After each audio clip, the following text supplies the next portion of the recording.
Gauss's law is just the divergence theorem applied to electric fields. The Gauss law says that the integral of the divergence of a field over a volume region is equal to the integral of the flux through the surface bounding that region, with certain restrictions on the boundary and the region itself. The divergence of the electric field is just charge density. Now, we're not going to go into detail and describe that right now, but that's fairly easy to establish. So that the divergence theorem says that the integral over region of the charge density is equal to the integral over a bounding surface. And it's got to be a closed region, it's got to be a closed boundary of the flux E dot n over the surface area. Okay? So, another way of stating this, completely equivalent, and we're not going to go through the details, but it's very straightforward, is that if you define flux, you can define the flux of any charge as, you can define the flux through a surface of the enclosed charge, the charge enclosed within that surface, as 4 pi k times the enclosed charge. Now, all these connections, it requires some detail, but it's not particularly deep. So, what we want to do is we want to use this fact that the flux of the flux of the electric field due to the charge enclosed in a surface is 4 pi k times the enclosed charge.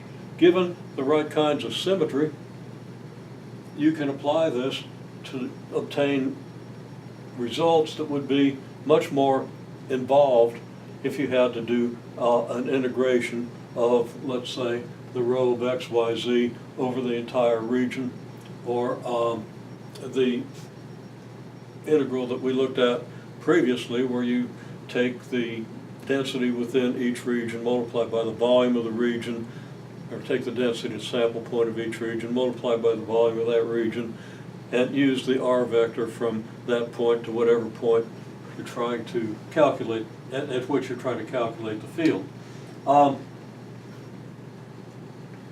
So, for example, for a point charge, where of course we can easily calculate the electric field using Coulomb's law, but we could choose a surface to be a sphere, radius r, centered at the charge.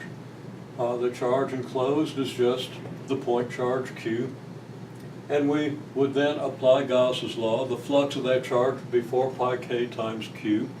We would divide that by the area of the surface. And why could we do that? Because the field due to a charge at the center of a sphere, the electric field due to a charge at the center of a sphere, at every point on the surface of that sphere is radial. It's from the center out to that point of the surface, so it's perpendicular to the sphere. So, to get the flux through any small increment of that sphere, you would just multiply the magnitude of the electric field. Since the electric field is perpendicular to the sphere, it's parallel to the vector normal to that area increment. You just multiply that by the area increment. You do it over the whole sphere, and you would then find that the electric field, being uniform over the entire sphere, would be multiplied by the area of the sphere to give you the total flux. Well, the total flux is 4 pi k q times the enclosed charge. The area of the sphere is 4 pi r squared. If you divide this by 4 pi r squared, you get kq over r squared. You get the magnitude of the field. And of course, by the symmetry of the situation, you know that the field is always perpendicular to the surface of the sphere, so it's always radial. Actually, what you know is the field's always radial, so it's always perpendicular to the surface of the sphere. Okay, anyhow, we've been through the details of this calculation. You can apply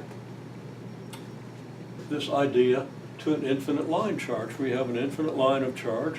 By the symmetry, the field always has to be perpendicular to the line. If it wasn't perpendicular to the line, let's say the line's in this way and the field is not perpendicular this way, well, now if you reverse that infinite charge, now let's not talk about how you would reverse an infinite line of charge. That would be kind of beyond our capability, but we can at least think it. Or if you reverse any long charge, which you might be able to think of, if the field is in this, okay, the charge is, the line goes in this direction, and the field isn't perpendicular. Okay, let's get things, okay. The field is a little bit this way. When you reverse everything, the field's going to be a little bit that way, isn't it? But reversing an infinite line of charge doesn't change the fact that it's an infinite line of charge. Now we're implicitly assuming that this is a uniform charge over the line, okay, uniform distributed charge on an infinite line. And from that you can conclude that the field has to always be perpendicular. It can't be tilted this way or this way. It also has to be radial, because if you rotate space or rotate that line of charge, the field can't change, okay? And I'm not going to do that with my fingers. The first one was confusing enough. But we've been through that entire argument. I'm just trying to remind you of the thinking. So the field has to be radial. It has to be uniform over cylinders, concentric with the line, coaxial with the line, and it has to be perpendicular to the line, meaning that the field of that infinite line charge always has to penetrate the curved part of the cylinder perpendicular to the cylinder. And if the cylinder is coaxial with the line charge, the field has to be then the same all the way around the cylinder, always has to go through to perpendicular. So the flux of the field through the cylinder has to just be the product of the magnitude of the field with the surface area of the cylinder. Well, in that case, you can take a coaxial cylinder, well, actually that's a cylindrical capacitor. Certainly I must have written this down someplace, but I don't think I did. You have your flux, 4 pi k times the enclosed charge. If you do a coaxial cylinder of length L, circumference of any circle on that cylinder, okay, perpendicular to the axis, is going to be, well, whatever the radius of that cylinder is. Call it A. Okay, call the radius A. The circumference is going to be 2 pi times A. Okay, so that the surface area, you can imagine just taking a cylinder of length L with circumference 2 pi A, you slice it and lay it out, it becomes a rectangle of length L and width 2 pi A. So its area would be, what, 2 pi A times L. You divide that into the flux, 4 pi k times the charge enclosed. Well, the charge enclosed is the amount of charge per unit length times the length of the cylinder, and you end up with the electric field of the cylinder, that electric field of the line charge. And it's very straightforward, okay? Now,